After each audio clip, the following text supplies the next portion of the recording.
when I came into like doing heady work, everybody was making the freestyle headies. The oil scene hadn't hit yet, so we had these like big elaborate, pieces that were uplines and just natural perks, and it didn't really, the function wasn't so important on those. And that was one thing that always stuck out to me is when I go to make my freestyle pieces, I always do have some sort of diffusion or something going on, because that was always a drawback to those really cool heady pieces, was they usually didn't hit very good, but they weren't being bought for the hit, they were being bought for the art.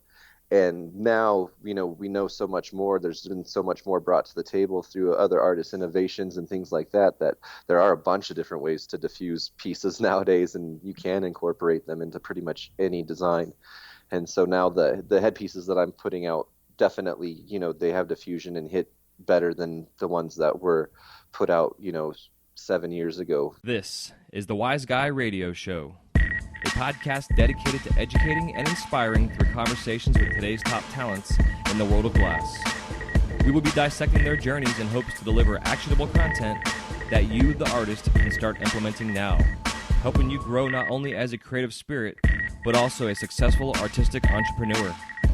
With a little organization, relationship building, and your artistic ability, you can obtain greatness. Climb aboard, whether an artist, retail owner, or enthusiast. We have a ton of fun in store for you. Welcome to the Wise Guy Radio Show.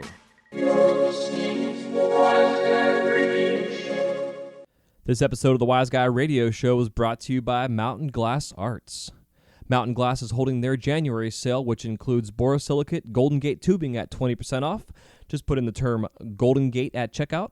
And they also are holding their soft glass COE 104 sale on a Fetre or a Moretti rod at 30% off. Just put in the word Fetre, that's EFFETRE at checkout. For any other questions or comments, just go to mountainglass.com. That is mountainglass.com. And this show is also brought to you by Green Flash Glass. And if you are a wholesaler, retail store, get a hold of them through their website at greenflashglass.com. Give them a phone call and place your order. That is greenflashglass.com. And all sales are always free shipping that are $1,000 or more. And now on with the show.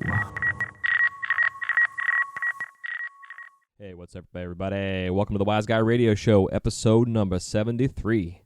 This is Jay Michael, your host. Thank you so much for tuning in today. I'm excited to bring you chats with artists sharing stories with hopes to inspire as well as help you grow your businesses. Today's episode features glass artist Lurch, who has been behind the torch for almost 15 years. He's a husband, father of 3 kids, and works as a full-time glass artist out of Goose Gallery in California.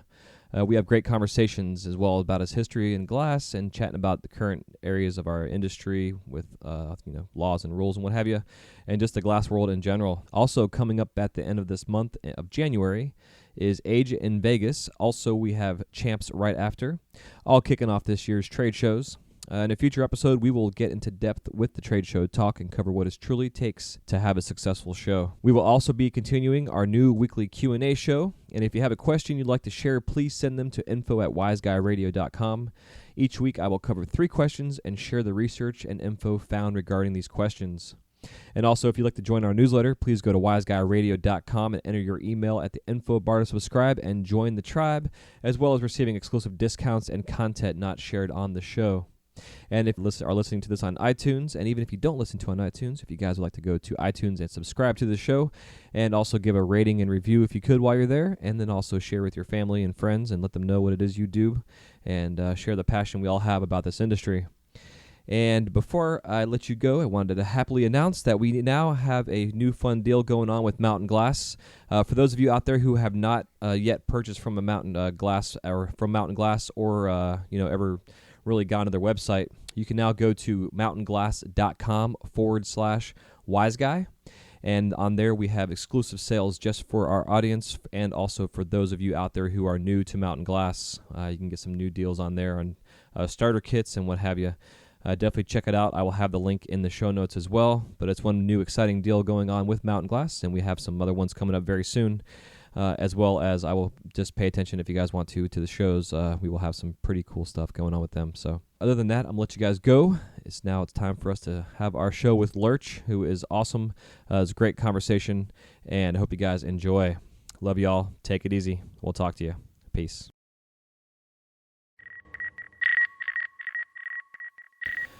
We got our boy Lurch with us today. What's going on, Lurch? How you doing, dude? I'm doing good. How are you doing this morning? Good, man. It's a pleasure to have you on here and an honor. If you want to kind of start off by giving us some insights into your beginnings and who you learned from and your little circle that you run in. Yeah, for sure. I got my start at the in November of 2000. I was working at In-N-Out Burger at the time, and a friend of mine that I went to high school with, she called me and asked if I wanted to learn how to blow glass. Her sister had married a dude that distributed um, production pieces across the country. And yeah, I said yes. And so I went. I didn't realize then, but I'd be going and I interviewed with the company Crush, who's a really big, um, distributor for uh, production pieces. And I got hired on, and I spent the first 2 years working with them. I learned underneath a guy named Steve Fish, who's still blowing glass. Um, he uh, he came from an area called Moscow, Idaho, Hmm. and this I guess there was like a little glass blowing scene going on up there at the time, and he ended up making production pieces for Crush in their catalog, and so Crush ended up moving him down to Southern California to open up like a manufacturing site, and that's where I came in as I was one of the people hired to start manufacturing these lines. And so he trained me, which was cool. I got paid to train, which is like really unheard of in this industry. So that was kind of cool to make a wage while I was learning. And then my commitment was 2 years with them. And once that was done, I went and worked for Tommy Chong for a couple of months. But I had come from a place that was really quota heavy to keep your job. Like we had to make 30 to 40 pieces a day to stay employed. Wow. And then you go over to a place like Tommy Chong's, which is paid per piece. So it was a very different mentality. Um, and so like my numbers were really, really huge, which didn't set well with the other blowers that were working there at the time. Because like once orders were filled, they were filled. And so needless to say, I didn't last too long over there with the with the other blowers complaining that I was taking away their work, which is totally understandable. You know what I mean? Like Yeah. looking back in hindsight, like there's no hard feelings or anything like that. Like I met a lot of cool people and I totally understand their point of view. But so I just ended up going back to Crush. They were eager to have me back. And then I worked there until the Operation Pipe Dreams happened and everything kind of got shut down.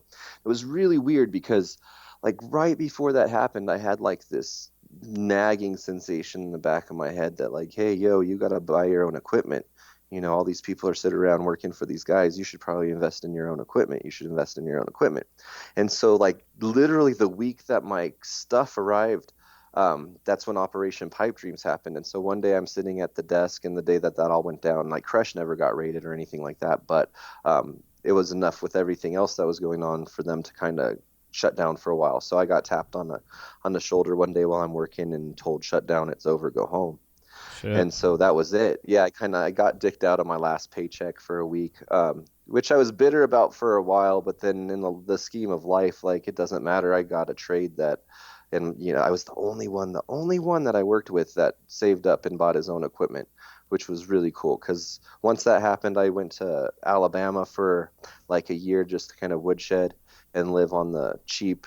And then around 9 months after moving to Alabama, I started getting calls from other companies that were back here in SoCal that had started back up. And so I ended up going and making my own lines for another distribution company called Dynamite.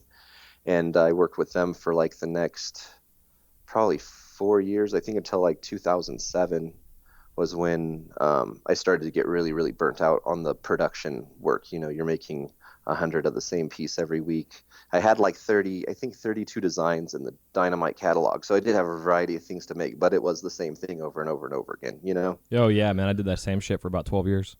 So Yeah, so I know I what mean, it's all there's about. absolutely nothing wrong with it. It's a very steady paycheck. Yeah. Production's a good way to go if you're looking to have a steady paycheck. But I was getting burnt out creatively and artistically, and around that time is when I discovered the online communities of like the Melting Pot and glasspipes.org and Toke City and those places. And well, it wasn't Toke City yet. It was glasspipes.org and the Melting Pot I started to like get active on. And I was nobody. I came out with the name Lurch around that time. Um, and no one had heard of me. No one had known me. A lot of the people that you see, come up in crews, which is normal. Like they're friends, they were blowing glass together, and they come up and they've kind of come up as a group. This studio, these people are at that studio. They came up together, and I was just like totally crewless. But I did have knowledge, and I started to be active on the melting pot and help people out. And like I started to get paid attention to, I guess, by some of the known artists at the time. And and so I was making a name for myself on that website, just being helpful, being normal, not being a dick. It's not hard to do, people. It's Exactly. you just and so there were certain people I started communicating with on that site, and then I discovered glasspipes.org. And man, when I discovered the headies and stuff that people were making, I literally felt like I had been kicked in the stomach for a good month. Like I felt sick to my stomach. I was looking at my own work, which was nowhere near what these people were doing. And then I started reading these people's biographies, and like they'd only been blowing glass for 2 to 3 years, and they're making these sick pieces. And I just felt like I was totally worthless. And I felt like I didn't have skills, and I felt miserable for like a month. Like I really, really beat myself up over it. And every day I'd go online and look at these pieces and just feel worse and worse and worse. And then one morning I woke up and I was like, this is doing you no good. You're just beating yourself up over, something you can't control right now. Why don't you write some of these artists you like, emails and see if you can't learn? And so I did. And Yushin was one that his work I'd always visit his page and go through his pieces. And so I ended up writing him a letter. I was like, hey, dude, I really like your work. I'd like to learn. I've been doing this low end production forever. I'm sick to my stomach over it. And he wrote me back. He's like, yeah, I'd be willing to teach you. This is what I charge per day. I'm in Berkeley. Come on up. Let's do this. So I took a private, I think it was 4 days from Eugene. He let me crash on the floor of his bedroom. He didn't even know who I was. Like, That's it was awesome. really cool. You know what I mean? Like, you Yeah. just meet someone totally cool. Um, anything I wanted to learn, he showed me. He showed me how to make my own color tubing. He showed me how to like wig-wag up stuff and reverse them and stack patterns. And, a lot of my style now is directly goes back to that, goes back to what Eugene showed me. And I've since taken lessons from other artists and progressed my craft. But it all goes back to Yushin. And it was shortly after learning the headies and from Yushin and starting to work on my patterns and trying to get those cleaner. That like Nathan Myers happened to be in Southern California, and through the melting pot I saw that, and I was like, hey dude, if you got time, come by. My house is here in this town called Parablossom. That's where I was living at the time. And he wrote me back. He's like, if I were to throw a rock over these mountains I'm looking at right now, I would hit where you're at. So I'm gonna come through tomorrow. And so he ended up coming through to my house. He stayed the night. He showed me some stuff. We worked in my garage. And so I've been really lucky that either through lessons or through meeting the other artists, especially early on when no one knew who I was, that these people were willing to take the time and give me some hints or just help me out along the way. And I'm like, every year I try to make sure to show my gratitude. I'm not one of those that every piece I make, I got to give props to all the people that came before me or anything like that. But I feel compelled to, around the time of my anniversary, to definitely publicly thank those people who have directly helped me out in my journey in art and in my career. Yeah, absolutely, man. Yeah, So it's important. And it's like I like hearing, I hear the word luck thrown around a lot, but it seems like you have a drive, you have a passion for what you do, and you also had a skill set based on what you had before you met Yushin and Nate Myers, so it's cool. Like, I wonder if those guys would have taken you under their wing, or if you would have even reached out to them, having that confidence, because you have to have some kind of confidence to, at that time, to contact Yushin up. So, it makes you well, the wonder. thing was is I didn't know because I was so new to this side of the industry. I just dealt with like production companies, and I really didn't know who Yushin was in the scheme of things. So, in my own like naivety, I guess, like being naive, Hmm. I just didn't. I just was like, what's the worst they can say is no. Like Yeah, that's I agree. always just throughout my life. Like the worst they can say is no. I always go for what I want. If there's something I want, I'm gonna try for it. If I get it, I get it. If I don't, I don't. But I'm gonna try. I'm not one to sit around going, man, I really wish I had given it a shot. Yeah. I'd rather just like get the no and have the rejection or fail than to wonder. because a lot of times you don't fail, a lot of times you do succeed. So, yeah, I didn't know that Eugene was down to teach. He had just started teaching people as far as I can remember. I think I was his second student. He had taught a dude named Frankie Hess right before me. Okay. And so, yeah, it was just happened to be the right time. It seems like I've been in the right time in the right place a lot with this industry, Yeah, it's you pretty know? sweet. Yeah, it sounds like it. Hell yeah. So, do you teach now yourself at all? Do you teach classes? I have taught some classes. I've taught a few people privately on one-on-one lessons, and then I did my first group class a few months ago at Pacific Art Class, and that was the first time I got to teach. I think I had 5 students all at once, and that was a lot different than teaching one-on-one. I Yeah, for actually sure. learned I learned a lot in teaching the group as opposed to one-on-one. I just show my stuff and I'm working with a student. With the group, I was showing them techniques and it was a hands-on class. So then they were going and trying to do what I showed them themselves. And I'd end up having to fix a lot of their work. They'd come into problems that they made mistakes or whatever, were having trouble controlling the glass and they need help. And so I got to like fix a lot of other people's mistakes, um, which was cool because I'm used to making my mistakes. I know where my eye goes and what I need to look for and pay attention for, the things that I overlook. I'm fully aware of the things that, I need to double check for my own work. But to go and have to undo someone else's stuff where you're just being handed something that's a mess and you don't know how they got to that point, I learned a lot, and that was really, really awesome. And my students did great. They all picked up the techniques I was showing them. Um, it was an awesome experience, but that was something I hadn't had before, where you just, hey, help me over here, and then you walk to someone's Yeah. bench and they hand this piece of glass. Too funny. I do, yeah, I do enjoy teaching. For sure, I plan on doing some more classes this year. I'm in talks with a couple of studios up on the West Coast to do some classes, and I'm hoping that they all line up so that way I can just kind of like road trip and tour. Yeah, Be man. kind of nice. Yeah, that'd be a lot of fun. Yeah, something I think like where I'm at now. It's between doing the podcast and what have you, and I've taught a lot of people over the years, but like right now, my passion I'm feeling really is to educate and teach classes, and besides promoting and talking about the business side of stuff and sharing stories. But I love to see the growth. I love having a new student coming into my studio and being completely freaked out to even turn the torch on, and then like 3 days later, they're like they've been doing this their whole life. It's a neat. That's It's nice. neat. Yeah, it's Yeah, really I've neat. definitely. I know there's quite a few people that blow glass today that they'll say they got their first experience on a torch in one of my studios because I've never been afraid to be hanging out with my friends or with people and they watching me blow glass and I'll look at them and say, "You want to try to melt something?"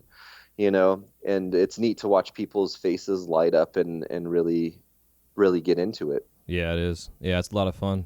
So with your studio set up now, are you at your house or do you share a space? Um, right now I work out of the Goose Fire Gallery. Okay. That would be considered my main studio. And so it's a shared space. It's a pretty well-known studio here on the West Coast. I work with Hoobs, Nerve, D-Rec, Boom Falaise, Lamar, Splinter, Utopian Society, Montoya Glass. There's a few of us that are out of that spot. And Nice. yeah, it's really nice. And it's been kind of a magnet for other artists that are traveling through the area. Um, they come through and they work. So it's been a great opportunity to work with a lot of people I might not otherwise have the chance to. We've had like Matt Robertson come through, Slinger, Gasp, Kind. The list goes on. Gonzo. There's been tons and tons of artists. JOP, Icky. Um, yeah, I could probably spend a half hour naming people that have come through to work. Um, and it's awesome. Like Chalice, Chalice is an event that's here in Southern California that a lot of the glass artists go to. And so like the week out at Chalice was crazy. We were completely packed every bench was full with, That's awesome. guest artists. And yeah, it's really awesome. Yeah, I've So, actually never been there myself, and it's one of my on my list because I've actually never been to California, which is kind of crazy, but living in Florida my oh, you whole should life. get out here. There's Yeah, I need tons to. of to work with out here. Yeah, no shit. Yeah, no, it'd be a lot of fun. I the setup for Goose Fire. Do they have like a windows for the public to see what's going on in there? Or is it Yeah, we have a gallery space where they sell the glass art out of, which is beautiful. And then there's four giant windows that look into the studio space. And so you can see whoever happens to be there working, you can see them work for a while. Not all of the desks, you have a clear view of what's going on, but you can definitely see people that, the glass is being melted, things are going on. We have a 650-gallon saltwater reef tank in the middle of our studio, fuck yeah? which is just like it's just beautiful. You can see it from the gallery, and then when you're back in the studio, it's incredible. And that's like Hoobs's baby. It's his pet project, and he Too cool. spends just as much time on that tank as he does blowing glass. It's insane the hours that tank takes up, and it's incredible though. I mean, he's got that thing awesome. Hell yeah, yeah. I want to get him on the show. I love his work. It's the technical side. He's kind of innovating wise has changed a lot for the industry, which is kind of fun. Seeing that style that he does.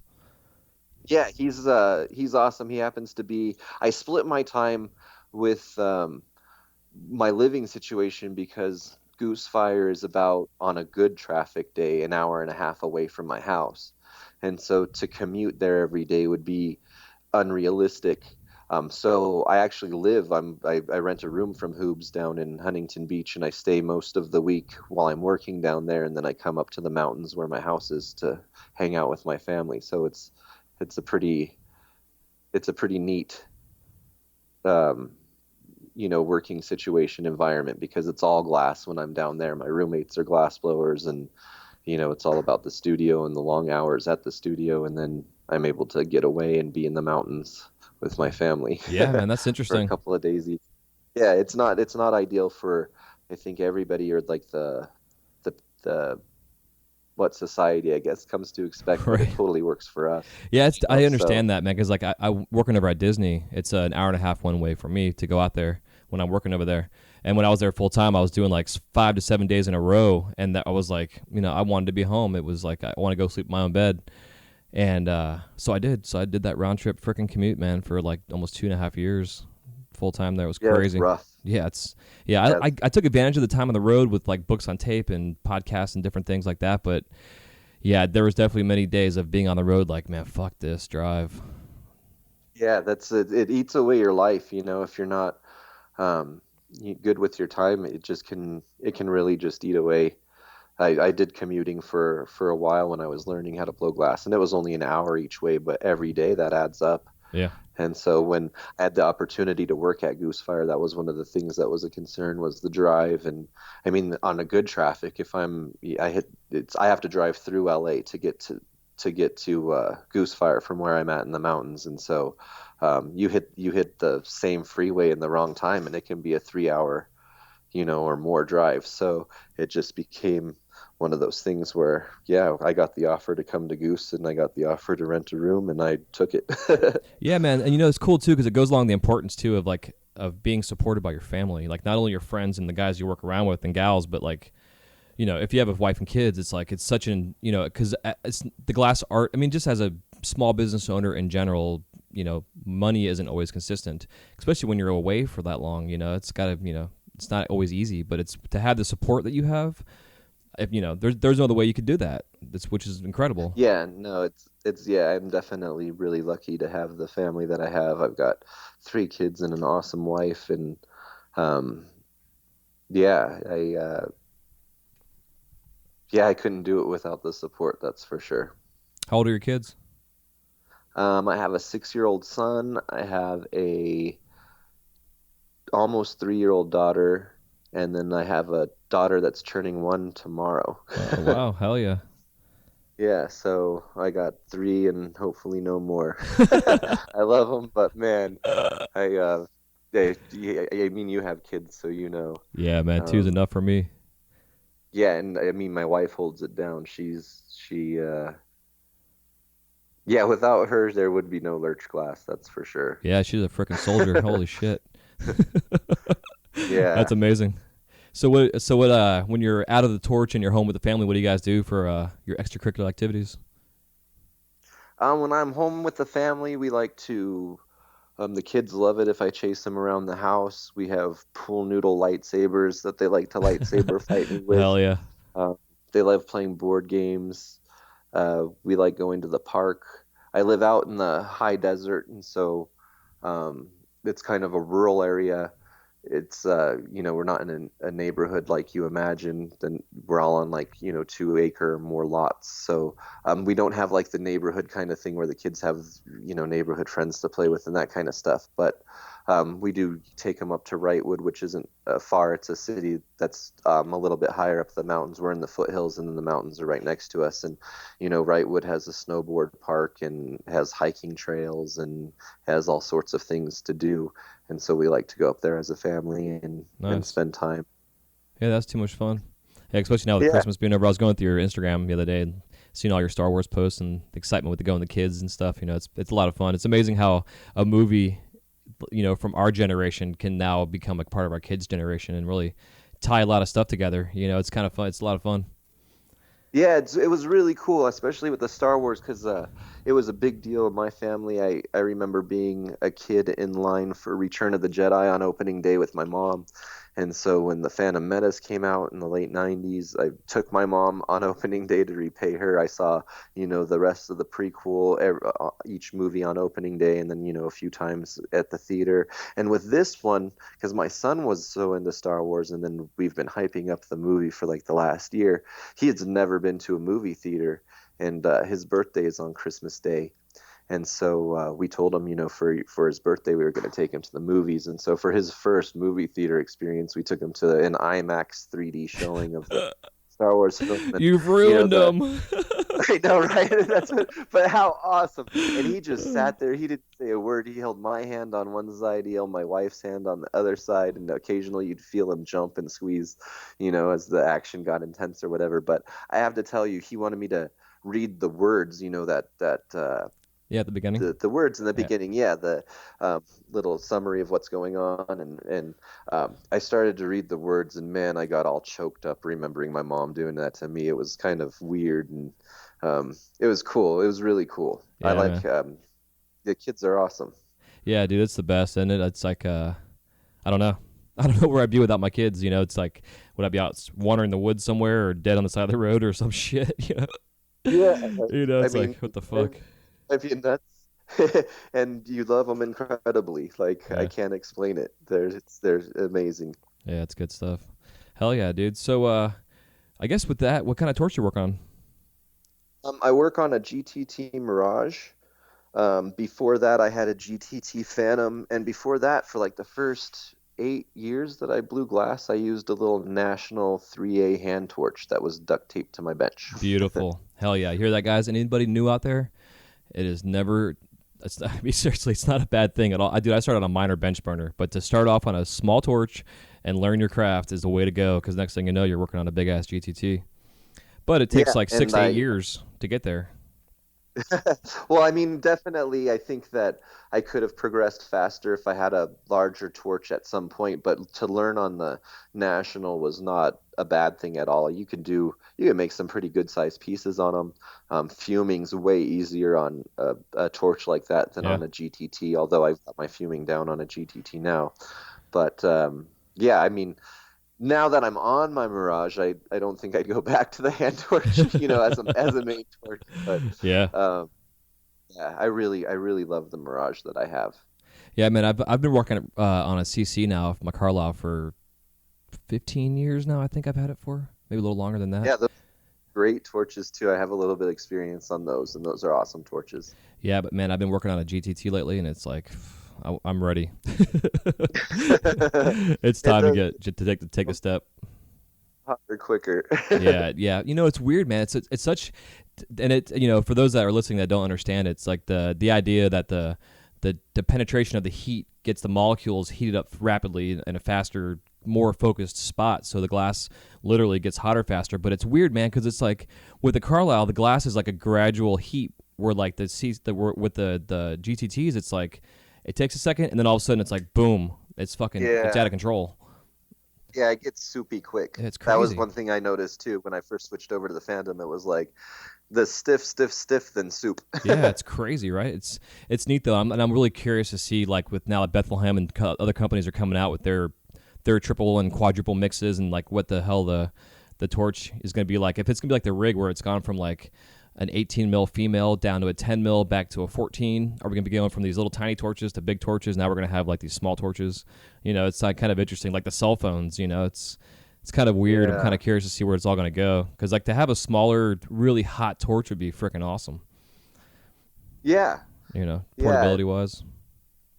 Yeah, absolutely. And yeah, all of the companies are coming out with definitely new cool innovations. We've got a couple of the GTT torches that run on the compressed air at the studio now. Nice. And I haven't gotten to work on one yet, but they seem pretty cool. Heck yeah. Are they more Yeah. conserving on oxygen or they just get hotter faster? It changes the flame. It makes the flame softer, more like a Herbie Okay. than a driving GTT, it seems. But like I said, I haven't gotten to play on one myself, but it does seem pretty cool. I'm eager to. Heck yeah. What kind of kilns you guys got in there? Oh man, we have everything. I personally run. I have a Paragon SC2. It's like a little bead kiln. Hmm. Um, and then I also have a AIM. I think it's called a Humboldt. It's like 17 by 17 by 15. It's like a big kiln. I run both of those. We have even bigger kilns than that, and yeah, we run the gauntlet. We have Paragons and Aims and Scuts. We have all of the brands. We have Crucibles. We dip our own color. Um, yeah, it's too hard to say what it's more Yeah, I'm what sure. kilns don't we have. So in that kind of Yeah. environment, then, so do you guys like all like share costs, or do you rent your bench space? Like, how do you guys go about like, if you all going to run a batch, in a furnace pulls type stuff? Like, how do you guys go about coordinating that whole situation? Well, as far as bench space goes, we um, pay a flat rate for a bench space, and that includes our electricity and oxygen and gas use. And then as far as the color and stuff goes, usually you just buy your own um, cullet. So most of the time it's Nerve and Hoobs that they're buying the cullet, and so they dip out the color. And if you help them out, usually they break you off for your time. They'll kick you down with some color, or they'll sell it to you too. So Cool. it makes it easy for us if we see something and they've got enough of it. Then it's like, hey, can I get a pound of that? So also at Goosefire, they sell raw materials. So a lot of the colors that get dipped out, Goosefire ends up, I'm not sure how they work it out, but obviously they buy a bunch of it and then they retail it out to the public. So you can get your tools and supplies and stuff right from the gallery, Rad. which Hell is yeah. nice. Yeah, it is. Yeah, it's a cool man. It's such a cool environment, especially again like the circle that you have in there of those different variations of artists. It's like it's pretty neat. It's cool influences. Yeah, it's neat. We all have, our own styles that we go to. We've got killer guys on the lathe. So if you need a tube put together or you want to collab on a tube, it's easy to hit those guys up if they're not super busy. Yeah, I've been at the shop and I've had Derek, Derek yell across, "Hey, Lurch, do you want to collab? I got this Sherlock ready for attachments." And he'll literally just bring over a shaped Sherlock that he wants me to put marbles and horns and let me do my thing to. So collabs like that are a lot of fun. I've made some really cool stuff with almost every. I don't think there's anybody I haven't worked with at the studio yet. I've collabed with Boom, with Lamar, with Nerve, with Splinter, with Utopian Society. With all of them I've collabed with, and some of the stuff we make are really rad. Yeah, it is. I bet. Hell yeah. So in terms of your sales for yourself, how do you go about marketing your work? I have my Instagram, I have my Facebook, I have my glasspipes.org, which I haven't really updated in a while. I should get more active on that. Yeah, just pretty much online. I just share pictures of my work. The stores I deal with, they, call me or I hit them up. I don't really have too many production lines, so to say. Like even the stuff that would be considered production, I try to make less than 100 of a year, so that way it becomes more collectible. Or if you do see it, it's not like, oh, I'm going to see that next week. You might want to pick it up. Uh, So there are certain items that I let stores place orders on, like my Lurch rigs, slides. I'm usually always producing because after all these years, I still like making glass on glass slide. A lot of people still collect them, and so Yeah. uh, I make my pendants. I make those are the types of things that stores can order. But most of the other things I make one ofs. Like if you see something that I post online, stores know to hit me up direct. And a lot of times, what they'll do is they'll see a cool bubbler I made, hit me up about that bubbler, and then build an order around that. Like, what else do you have available? I can send them pictures, or they want to order some slides or some other rigs or, things that I produce. Some of my Sherlocks I do mass produce, so, they can order and place orders for multiples of those. But, or, I have collectors that hit me up direct occasionally too. I don't really do a whole lot of like custom work to where the public can hit me up and just, hey, I want this and this and this. There are a few individuals that I've worked with over the past couple of years that I do customs for, but they're established clients.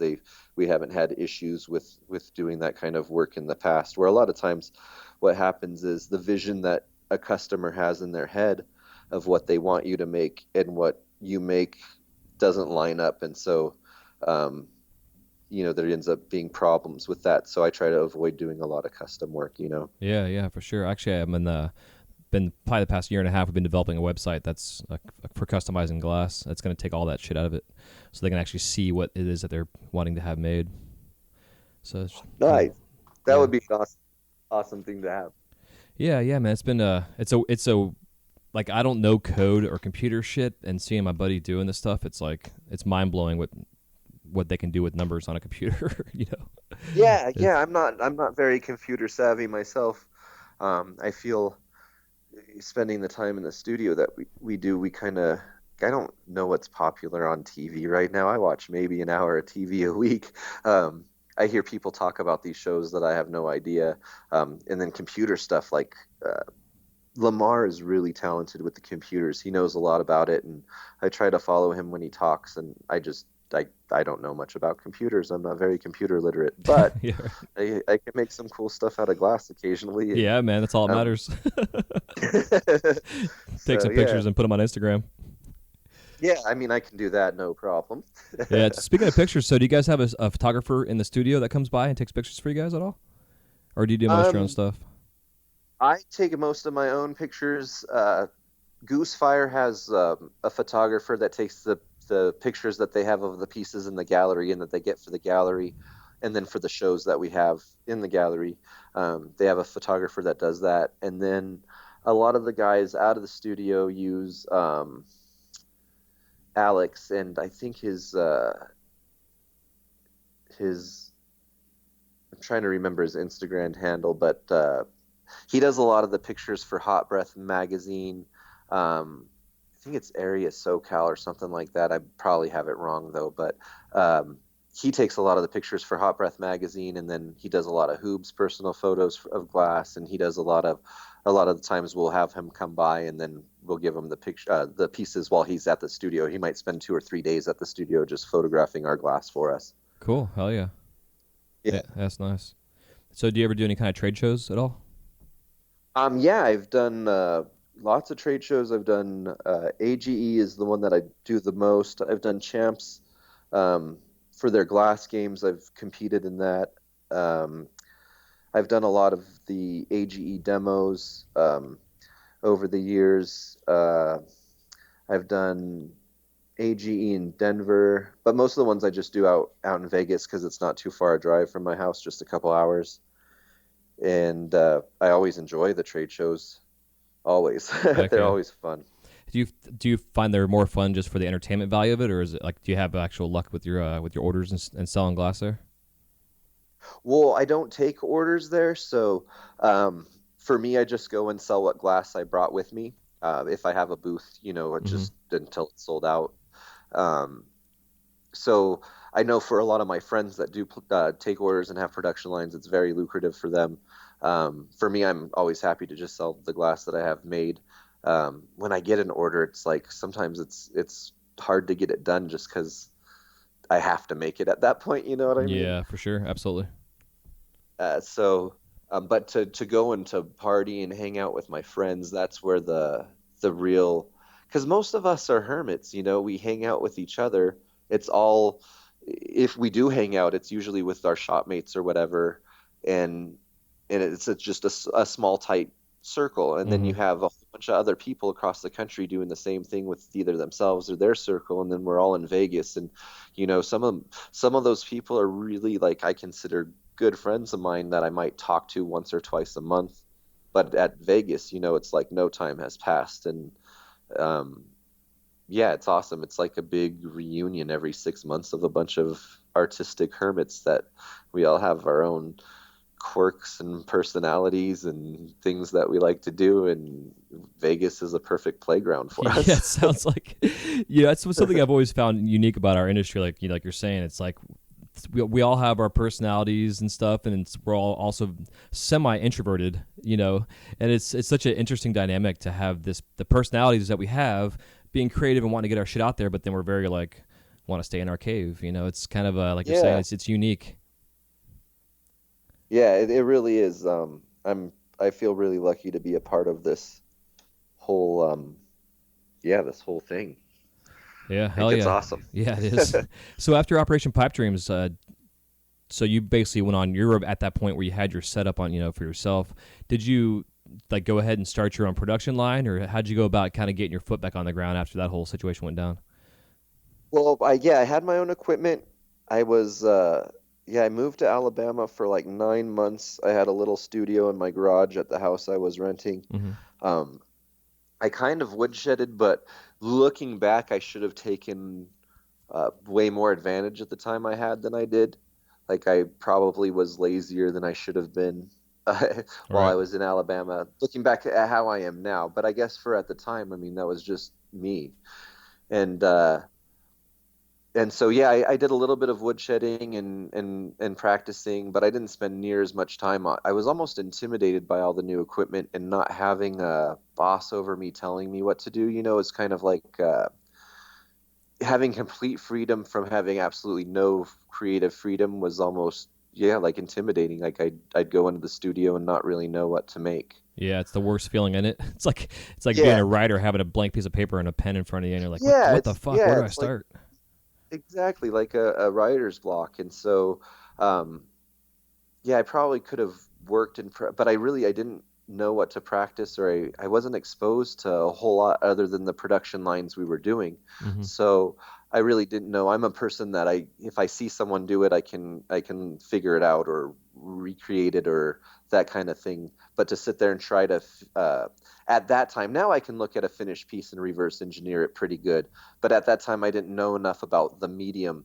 In fact, one of the things that really irritated me about where I came up. And it's like probably the only thing I can really look back and still like it irks me was they taught us the wrong terms for things. Mm. And I don't know if they did it on purpose or now with the hindsight, maybe they just didn't know the right terms. Either, you know what I mean? Yeah, So yeah. when I would run into other glass blowers at that time, especially in the early phase, I'd run into in SoCal, there was a couple other production companies that were big, like the System and uh, what else? Can't. I'm drawing a blank. But there was a couple other big production companies. 5150. There's a couple other Oh studios yeah, that yeah, were yeah.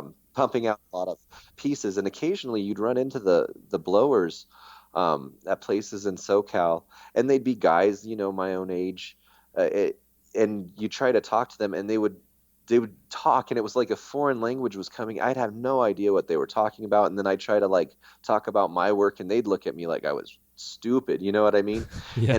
And when I went to Chong's, that's when I discovered that we had been taught the wrong terms for a lot of things, because these guys were talking to me and saying the same stuff I had heard other people use, and then it dawned on me what was going on, and I remember being really really upset about that, like almost, yeah, like they would purposely hindering. I don't know. At the time, I felt really frustrated about it. Now looking back, I really don't know.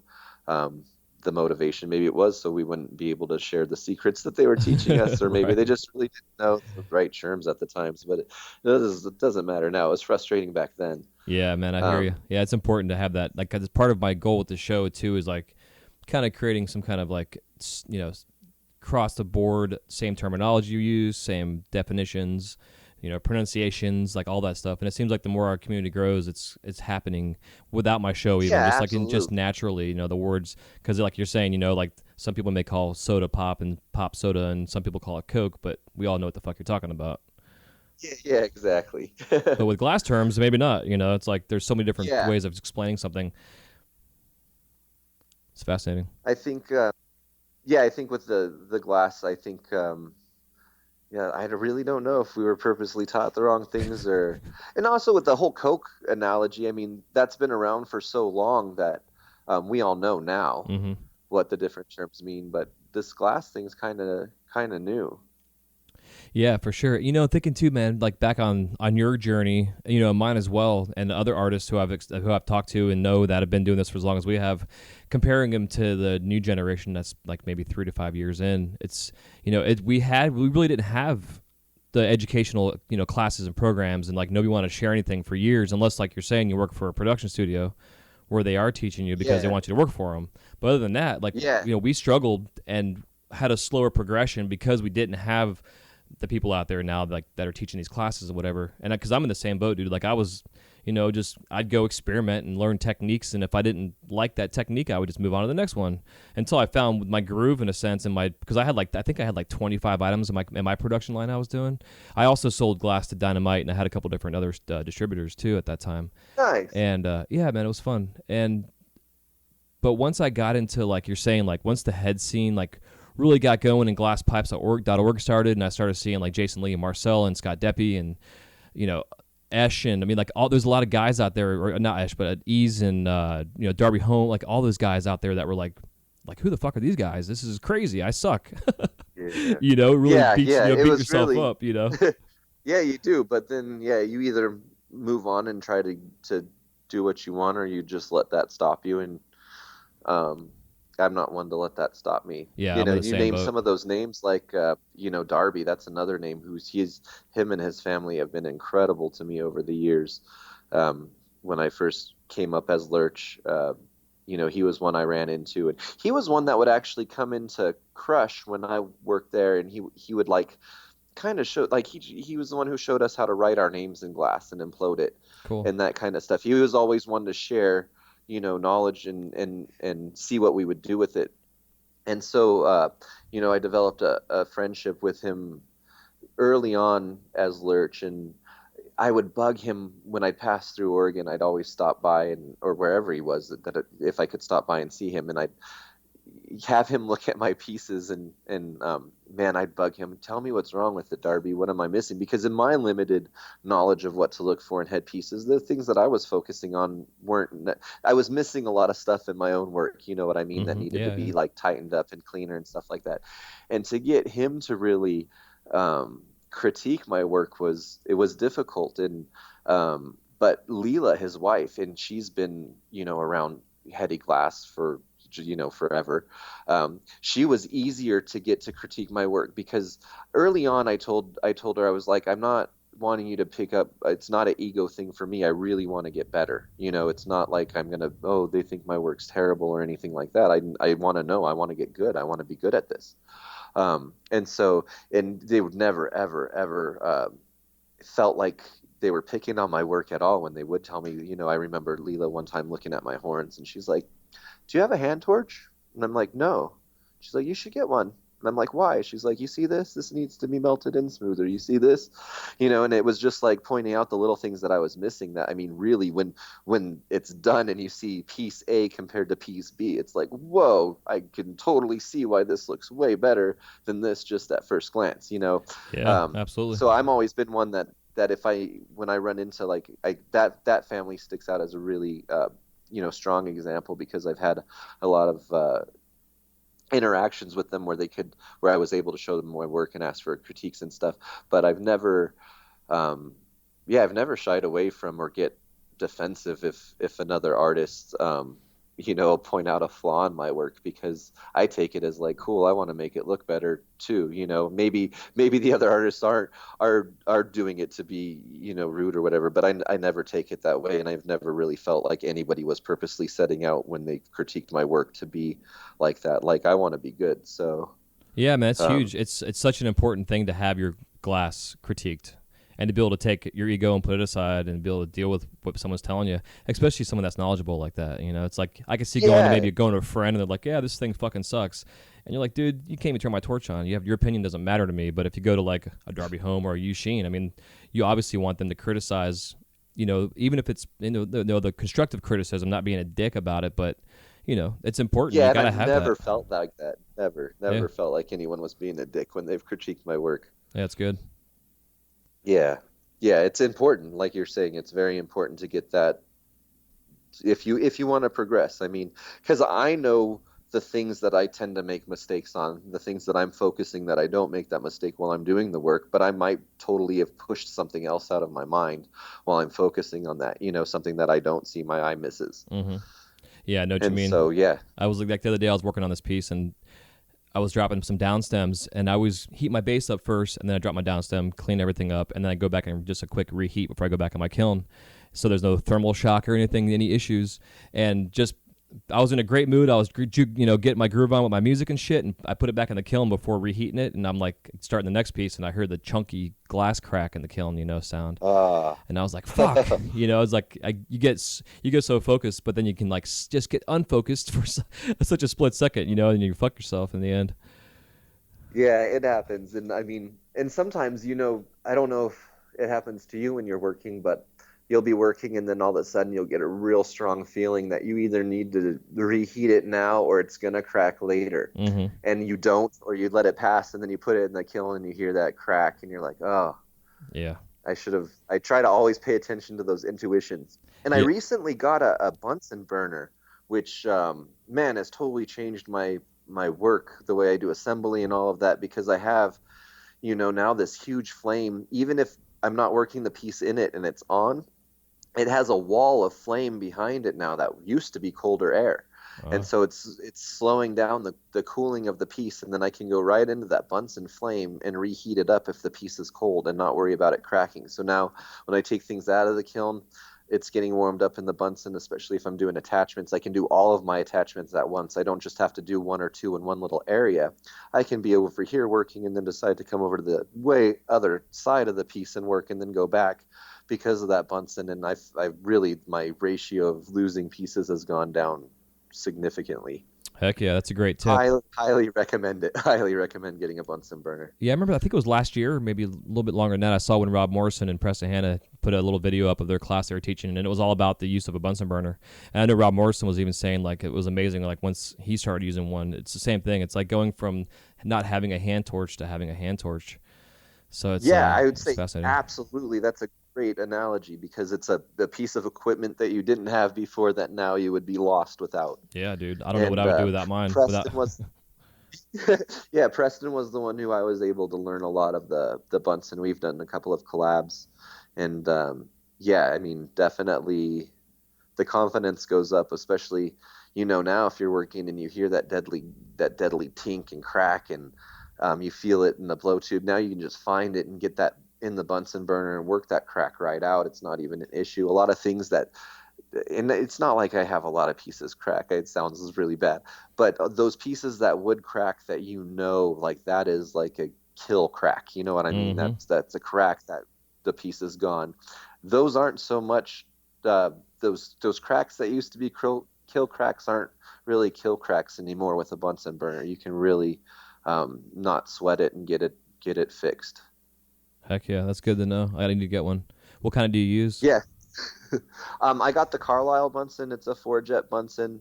I have a valve in the line so that way I can churn down the propane to it because the pressure I have coming out to my GTT is way too much for the Bunsen burner. And I also have some aluminum tape around the base to restrict the airflow in. Okay. Yeah, so the propane gets turned. It only takes propane, so it just has one line going to it. It sits on my bench, and I have that valve just barely cracked, and yeah, it's an awesome flame. Does it draw air from like oxygen more or less, or air from the air around it to increase the Yeah, heat? exactly. And so yeah, from the base of it, it draws the oxygen up through the ports with the propane to make the jet flame, and so I have aluminum tape around that base that's kind of restricted. how much oxygen can get up in there. Neat. Yeah, man, I gotta get one. Yeah. Yeah. Beautiful. So with your own personal business and stuff, do you do like in terms of the business, do you do like your own accounting and bookkeeping and stuff, or does your wife help with that kind of shit, or do you have an accountant that you go through, or? My wife handles most of that. We do it as a sole proprietorship Yep. through taxes. So I just keep records of my tools and glass and expenses, and then keep records of the money deposited and the checks I get, and PayPal. I accept PayPal for some things. So you know, you got to focus that. I think she goes to a tax guy when taxes are due, to Mm-hmm. help. But yeah, that's the things I got to keep track of for her. My tools, gas, glass, rent, all of that stuff. Heck yeah. Do you ever weigh out your scraps every at the end of the week or at the end of the month? No, I've never weighed out my scraps. Yeah, you should, man. If you have a knockoff bucket, it's tax write off for its loss in Oh, garbage. no kidding. Yeah, it's something I preach all the time. Like I didn't know about it until I saw my accountant like 2 years ago, and we were talking about waste, and she's like, "Yeah, it's like just weigh out your scraps." So I always tell everybody because I've got some PDFs I put together on a little Dropbox folder that people can go onto, and one of those is like a weekly log for your scraps, and you just like basically like weigh your bucket out empty, and then at the end of every Friday or whatever, just weigh that bucket and just do your math. You know how much glass you have, and it depends on how you work too. If you use a lot of color or like myself personally, I'm mostly clear with color accents, so I have like an 80-20 ratio. So I've done like a basic mathematical formula to figure out how much estimated value is in the clear based on how much is in the color. And then you do some math and with the weight. It's kind of a way I have it. It's an easy setup. But Nice. yeah, you'd be amazed, man, how much it's. I mean, like I don't throw a lot of glass away, but it does add up. Like I pull points and stuff sometimes, and there's like all that shit adds up after a while. It sucks. Yeah, yeah, I do a lot of color heavy work, so definitely interested in any way I can save money. Yeah, yeah, it's important because it's like keeping track of mileage. Like I don't know if you could because when you commute to your job, when you commute to your studio, you're like like let me kind of back up. When I was doing my thing at Disney, I couldn't use my mileage to Disney because I was working for somebody else. But if I was going there to sell an order, I could use that mileage for taxes, Yeah. kind of thing. So you should be Yeah, I able can to. keep a log of my sales trips for sure. I think your commute too from your house to work. I think that commute also counts. I'd talk to your wife and have her ask the accountant because you might be able to get a depreciation on your vehicle also and then getting reimbursed on your mileage too. Because Yeah. you're actually going to work for yourself. If you had a job out there, it'd be a different story, but you don't. So Yeah, yeah, exactly, because I have to drive to a studio to work out of. yeah, just one more little thing to look at. I try to help everybody out. Yeah, no, Save absolutely. as Yeah, much no, I money. appreciate it for sure. I'm definitely not a tax accountant guy, so Yeah, me any neither, tips dude. are appreciated. Yeah, hell yeah. Do you pay quarterly taxes or do you guys just do an annual thingy? We do annual. Cool. Yeah, I recommend the quarterly just because it's easier to pay estimates and shit like that, and I have a big tax bill at the end of the year. But if it works for you, it works for you. Everybody's got their thing. The only issue you Yeah, sometimes no, could so run far we into haven't is, had an issue. do you guys find you ever get a penalty for not filing quarterly? No, not at all. Okay, cool. Because I know in some instances you have like if you have a small business, you can be penalized for not paying quarterly taxes. I think it depends on the state too. Because like I don't have state taxes here, which is awesome. Oh, that is nice. Yeah, we have state taxes here in California. It Yeah, sucks. yeah, dude. California's a fucking mess. I'm sure. How you guys been dealing with that weather you all just had blow through there? It was nice up at my house. We got snow, and then down at the beach, it was just rain. Yeah, yeah. I saw like tornado warnings and shit in San Diego and all kind of crazy stuff going on. Oh wow, I miss those. Yeah, it's crazy, dude. Like, so it's like 13 years or something like that since there's been anything like that in San Diego. It's like, Oh wow. yeah, shit's going I know crazy. this is just I think the first storm that blew through. We're supposed to have them kind of coming in back to back to back. Yeah, I heard So, too. Like they said, one of the cities there got as much rain in one day as they did in the entire month of January last year, which is, oh wow. yeah. So I you get wasn't surprised because it was coming down pretty hard. hell yeah. Hopefully it helps that drought out, man. It's crazy out there. Yeah. Oh yeah, it's really really bad out here. Yeah, it sucks. I Yeah, driving through the state, a lot of the places that I'd passed that, were rivers, they were no water running. And then um, up in the lakes up in Northern California, they were so low. Um, yeah, really depressing to see. Yeah, I can imagine.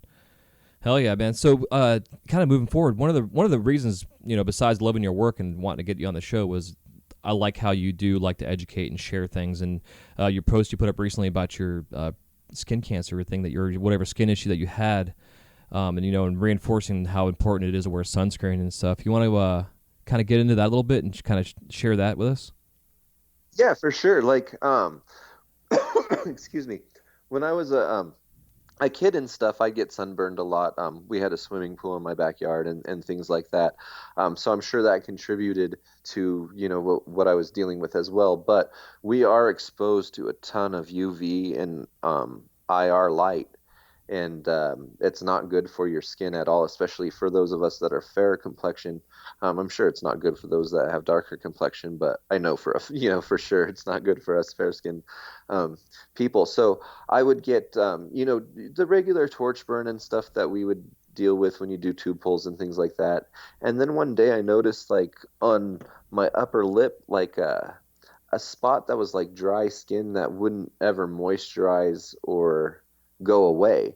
And then I had a spot on my ear that was the same. And like I would pick the one off of my ear and it might bleed a little bit, but then it would like scab over and then just turn into that same weird kind of like crusty skin. And so I kept thinking about it, like I should probably go get checked out. And so I was living in Oregon at the time in Grants Pass, and I made an appointment with a dermatologist, and I had to wait for like 3 months for this appointment, which was really weird. I thought anyway. Oh And no, like a dude! week Mine before, was the same way. I'm sorry to interrupt you. I made oh one no with no, mine. It was the same. It was like 3 months to get into them. okay, cool. Well, cool. Yeah, I had no idea. So I was like thinking but a week before, I have the appointment. I'm shaving my face, and then I noticed like this spot on the other side of my upper lip, like the other half of my face, um, and it was like a pimple or an ingrown hair or something like that. I had no idea. So I go to this appointment for these like crusty spots, and the dermatologist immediately sees this other thing, and she's like, "What's that? Is this what you're here for?" And I was like, "Oh no, that just happened shaving the other day. I think it's an ingrown hair." And she's like, "I'm not so sure. I want to biopsy that." And I was like, "Okay." And so she cut like a part of that off, and then she also cut a part of the crusty stuff off. And then I get a call like a week later from the doctor, and she's like, "Hey, you have basal cell carcinoma." Jesus. And I'm like, "What?" And she's like, "Yeah." And it was that spot that I thought was the ingrown hair was actual skin cancer. And these crusty spots, they're like a pre-cancer, like a slow growing, like it's not cancer yet, but left alone for years and years and years, it's going to eventually turn into cancer. And so, yeah, so she made me another appointment, and then I'm in there, and they like inject my lip with a numbing thing, and then all of a sudden she's like burning and scraping, and then burning, and I could smell the burning flesh and scraping, and like she scrapes all that out of the basal cell carcinoma, and she does the same thing to my lip, and then to my ear. And then she gives me this cream to put on my face. She's like, "You got to wear this cream for a month. And what it's going to do is pull out all the other cells that are on your face that are changing, to let them know where lesions are going to." I have no idea what it is, but Huh. I wear this weird thing on my face, and like my face gets splotchy for like a month. And then they put on this other cream that like kills that all off and heals it. And so yeah, I go about my business, and the part that was the basal cell carcinoma is like a white scar spot now on my lip. And then this other spot that she had burned and scraped, like just to the left of that, started to change. The skin's like getting dry and crusty again. And so I need to go back and get that checked out or reburned off or whatever. But now I'm in California, so I just got to make an appointment. But um, since I know that that was like a little bit slow, the slow growing, I haven't been in a rush to go get. I just lag, is what it is. I'm lazy sometimes, to be honest here. Yeah, No one I likes to go to the doctor. yeah, exactly. Yeah, I think men are the worst at it, but shit, man, definitely gotta stay on Yeah. top of So that. anyway, yeah, the dermatologist told me, she found out that I was blowing glass in Oregon. There's tons of glass blowers, so it wasn't necessarily unheard of. She told me to start wearing a mineral-based sunblock, not a chemical one. Mm-hmm. And she said the SPF didn't necessarily need to be super high, like 15 was cool. Um, but it needed to be a mineral-based block, not a chemical one. Because I guess the mineral ones don't break down. They stay blocking all day long. The chemical ones are just rated for like an hour and they start breaking down under the light. I'm not a scientist, so don't quote me on that. But to my understanding, that's what was going on. So yeah, mineral-based sunblock for you fair-skinned people. No one needs to deal with this. It's a hassle. I'm only 30 something years old, in the upper 30s, but yeah, it's still pretty young. I'm still 17 in my head. So Yeah, no one needs to exactly. deal with this. No one needs to deal with this. Make sure. And I got a blast shield. I got one with the protections, the added protections on that I, have on my torch. And so, yeah, protect yourself, people. You get, your life, and you should live it to the fullest Yeah, it's and not get bogged down with issues. yeah, exactly. Yeah, man, it's so important. Like that's there's so many different areas of our industry that because of this explosion of new people that are doing it, and for those of us that have been doing it for so long, and there's a good, I mean, I don't know how many of us, but maybe like maybe 400, maybe 500 of us that have been doing it for like 12 years plus. So it's like I'm scared in like 20 years we're all gonna have some fucking weird something happen. It's so important that we all pay attention to this now, especially as laws change and we get to a point to where we can really go public even more so. I mean, you're in California, so it's different, but me being in Florida, I'm still in the good old Yeah, boy you got a states. whole different.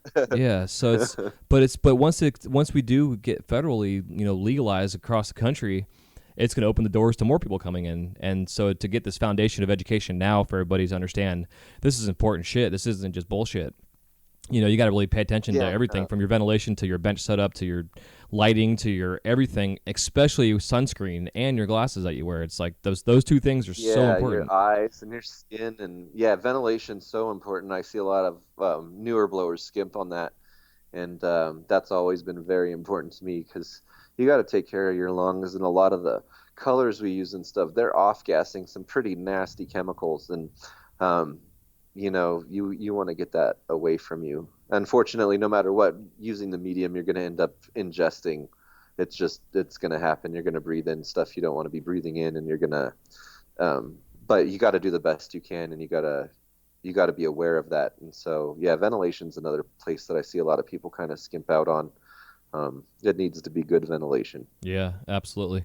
I just recently, right before my birthday, which was back in December 16th, like I guess like the 15th, I went and got blood work done, my annual blood work stuff. And while I was doing it, I was like, hey, can you guys test me for my heavy metals and shit? And she's like, yeah, so go pee in a cup. And because I mentioned they were asking me the different things I'm looking for, and I said, especially besides the cobalts and crap, but cadmium is one of the ones that we deal with a lot.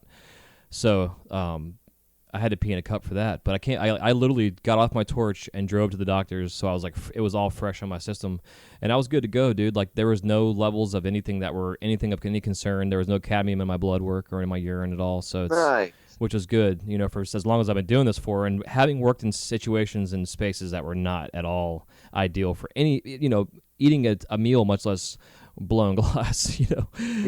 We've all been there, done that. It's well, maybe not all of us. The new generation has a lot more access to the new stuff, but still, it's again, just to reiterate it is so important.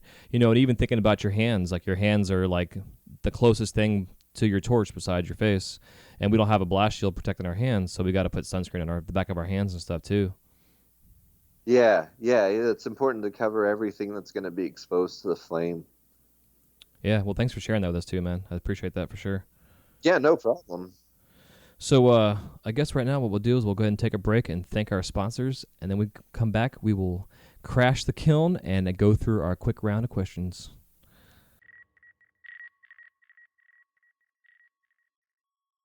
Today's podcast is brought to you by Audible.com. Get a free audiobook download and a 30-day free trial at www.audibletrial.com/wiseguy radio. Over 180,000 titles to choose from for your iPhone, Android, Kindle, or MP3 player. That's at www.audibletrial.com, AUDIBLETRIAL.com/wiseguy radio.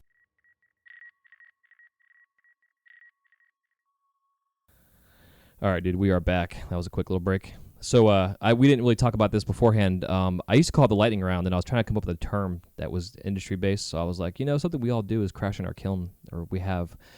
So I figured we call this round the crash. Time to crash the kiln.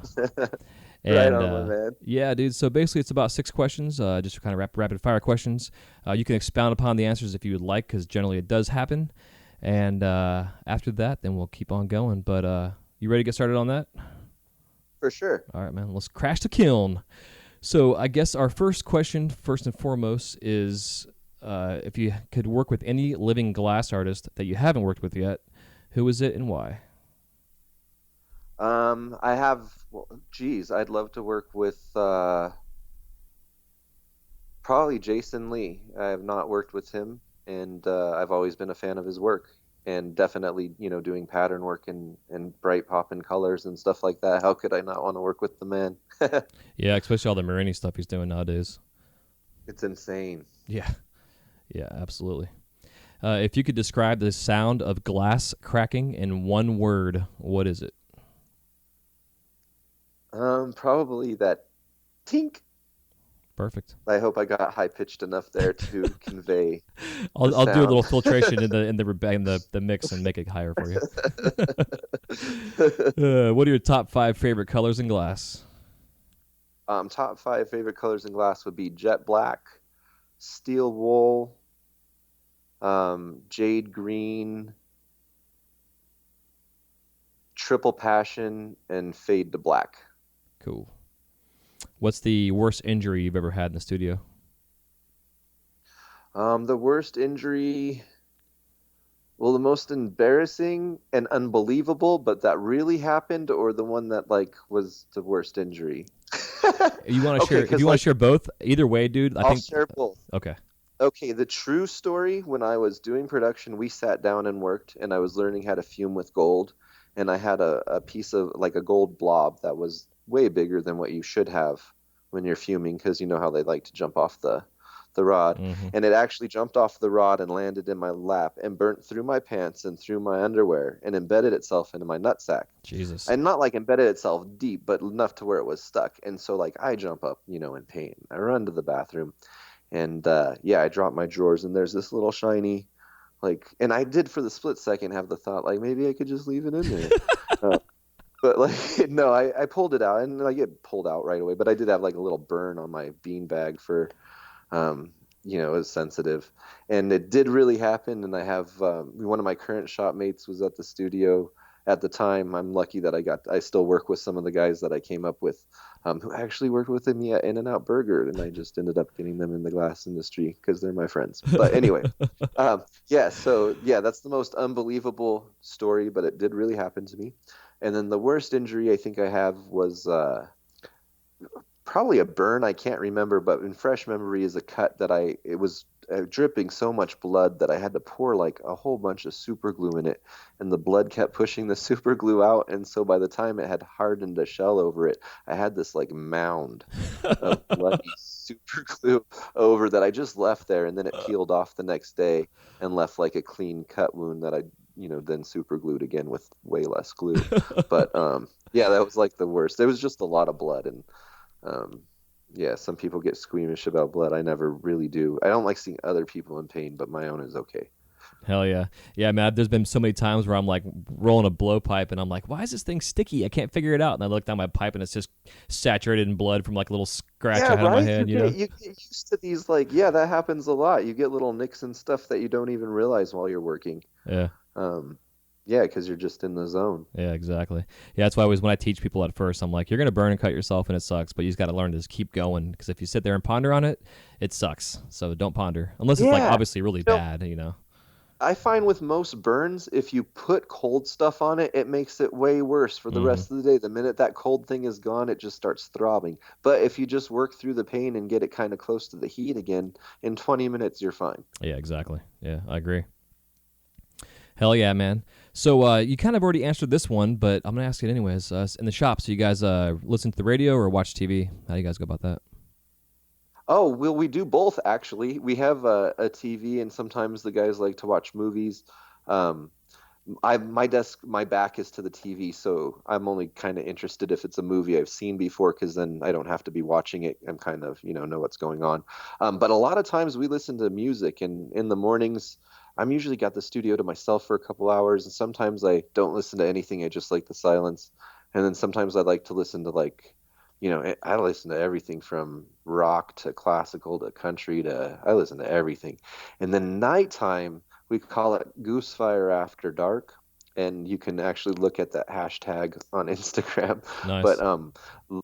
Lamar, he takes over DJ duties, and he plays a lot of like trap music and um, drum and bass, and yeah, all of that electronic dance music. And so it's kind of fun because he gets into it, and you can't. I enjoy that kind of music too. So at night, it's definitely like a nightclub at Goosefire. Hell yeah, I'm on the hashtag right now, and I see what you mean. Dudes in their underwear, all right. Team some stuff. It's fucking awesome. That's what's so much fun though, dude. Is having a space where you can just have fun and share it and be creative and just not give two shits. And in our break room, we have this awesome arcade system, and we've got a ping pong table and a weight bench, and it's not just work there. There's a lot of, you know, non-work stuff that you're at the studio to do, and it's awesome. I mean, I'm really this is the happiest I've ever been at a studio I've ever worked at. I mean, Goosefire is awesome. Hell yeah, that is too cool. So my last and final question for you to finish this one is a fun one. If you were stranded on an island that had a glass studio and all it supplied was your gases and a kiln, and you had to make a vase, what 5 items would you bring? Let's see. Well, I'd probably want a generously tapered reamer. Um, and are we just talking hand tools? Whatever 5 items you need to make it. Well, I need my torch. I definitely need my torch. I need a reamer. I'd need I have a pair of hook pliers I use for a lot of stuff. So that's 3 things. My paddle, that's 4. And I need a claw grabber. Even though I'm not really a fan of them, I need a claw grabber. So that would be my 5 to make that. There's one important thing you're missing, which a lot of folks miss. What? Your The glasses. glass? Your glasses. Oh yeah, I'd need my glasses too. Yeah. Well, then I'd have to ditch out I could ditch out on the claw holder for my glasses. There you go. So there we go. Hell yeah. Yeah, man, think of ways to like take wood or rocks or whatever and make tools that you got to make, that's why I think it's an interesting question. And I usually know, honestly, I think I was actually asking people with their torch also in there included as an item, because of course you're going to need that. But then at the same time, maybe not, because then you can start a fire and create some kind of oxygen pump system, and like they used to do back in the day before we had torches. Yeah. Yeah, you see those old-timey pictures with the lamp working stations, and they got the bellows they're working, Yeah, it's neat. Yeah. Isn't it crazy though, dude? Thinking that shit, thinking of what it went to, from what it's gone from to where we are now, to where like if the shit hit the fan, we could actually still go back to that. Like my voice said that if the shit hits the fan and our power grid systems goes down and we're all fucked, I'm gonna make milk bottles for the cow farmers and trade milk and meat for bottles. Yeah, right. Yeah. I mean, that's one thing that always appealed to me about this was, after when I signed up to do it, or I got hired, it was, they were emphasized it's a 2-year commitment, and but I always thought, well, like after the 2 years, I'll have a set of skills, that's like no one can take that from me. I know how to work glass, so a lot of people don't do things with their hands anymore, and a lot of our society is geared towards just not being able to do things with their hands. Like a lot of things you need to go to a specialist to have repaired, or you just throw it away and buy a new one. You don't fix it. So these are skills that used to be, and I'm not just talking glass, but I'm just working with your hands in general and being able to make something from nothing, were more common skills that people had 100 years ago than they have now. And so I'm glad to be a part of that tradition. Yeah, I agree, dude. Yeah, to be an artist, but also to be a craftsman in a sense, and have that trade or Yeah, the tradition, like you're saying. Especially with our tradition, I mean, the lamp working isn't as old as glass in general, but it's still to be a part of this long history of tradition of glass artists. It's a blessing to be able to do this and get up every day and make a living at it. absolutely. I feel grateful every day that I get to do this. Hell yeah, it's amazing. So before we let you go, man, if you can give our audience any kind of parting piece of advice, and then also where we can find you in cyberspace. Let's see, parting piece of advice as far as what in life in general, Yeah, just with the or glass, I guess, towards the glass. I mean, you can do whatever, man, about life. I mean, honestly, that's what this is all about. well, let's see. Um, yeah, I guess for the glass, for a new person would be to just a lot of the new people I see coming out to the scene, they're so focused on trying to make what they see is cool now that they don't really get the basic skills in.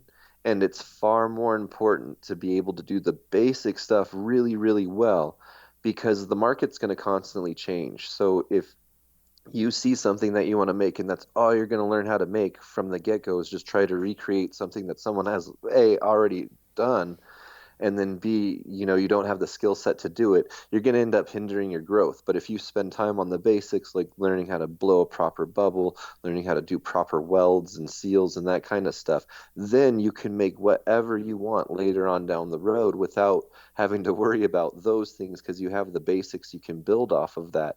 And so then wherever the market churns, you're going to be able to follow suit or even in time be able to guide what's becoming popular and that kind of thing because you have the skill set and you're not constantly chasing the curve, I guess is what the best way to describe it. You're not constantly chasing the skills that you need to make what you see. You already have those, so you can be doing what you want to be doing. Yeah, man. Well said.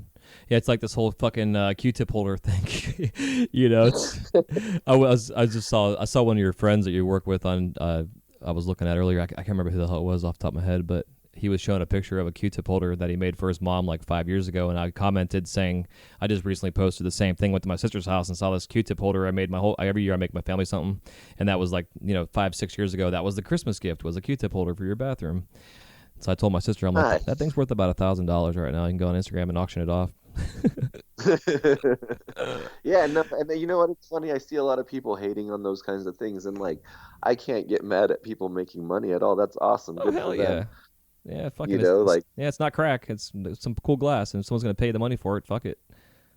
yeah, exactly. I mean, yeah, that's awesome. It's kind of neat to see also what the industry can come up with to use some of the things we make Yeah, for. exactly. And yeah, and that's kind of on a kind of we're going on here a little bit, but I love to see the third party companies in a sense that are going along with the industry that are helping move and innovate them and us, and it's like this back and forth kind of symbiotic relationship we have. It's really neat to see it, and then like the collectors are also involved in that process too, based on feedback and what they're looking for, and it's just such a Yeah, huge opportunity as absolutely. an entrepreneur to just to kill it and be successful and be innovative. But you got to have drive. You can't be a lazy fuck that wants to make two pipes and go sell it and make a couple bucks so you can buy some Doritos and play video games. You got to dedicate, Yeah. 20 hours a day to this shit for like 5 years at Yeah, that's the least. thing is a lot of people don't see the time we put into to get what we get out of it. They don't see the lost pieces or the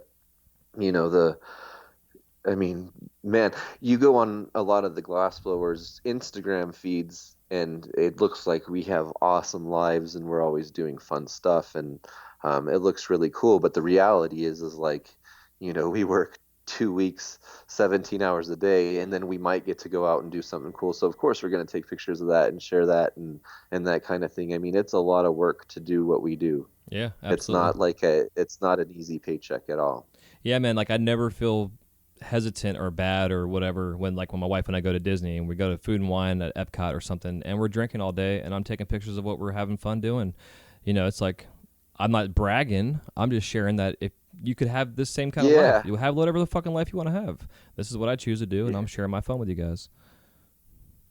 So. That's awesome. You get to go to the Epcot. I've never been there. Oh, dude! If you ever want to come out to Florida, bro, actually, kind of a, I'm, we'll probably go on for the next 3 hours here as we talk. Part of one of my goals this year is I now have a 1,200 square foot space that I'm sharing with a friend of mine.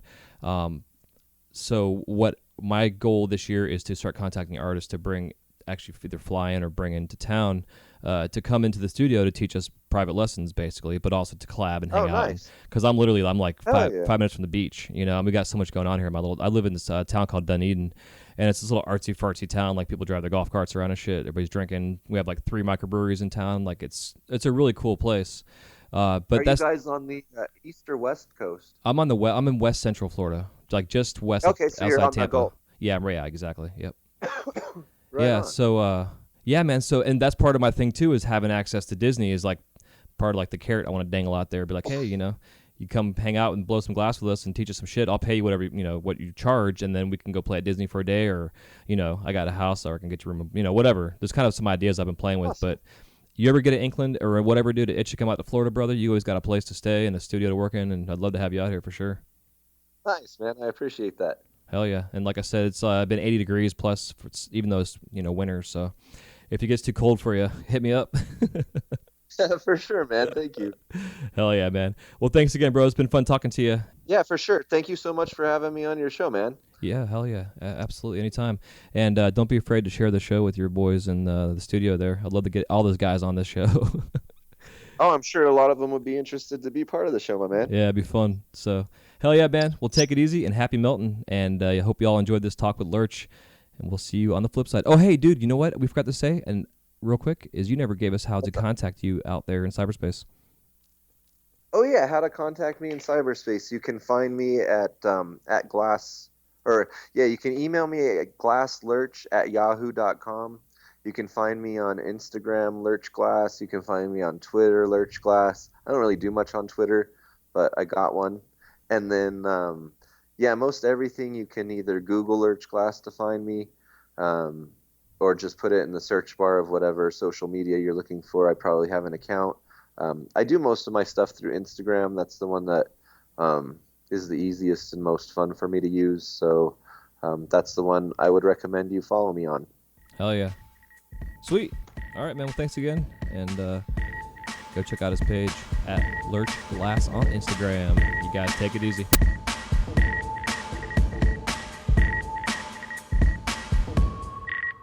Thank you guys so much for listening to this episode of the Wise Guy Radio Show. If you have any questions, comments, or remarks, please leave them in the show notes page area where it says comments. We'll see you soon. Have a wise night.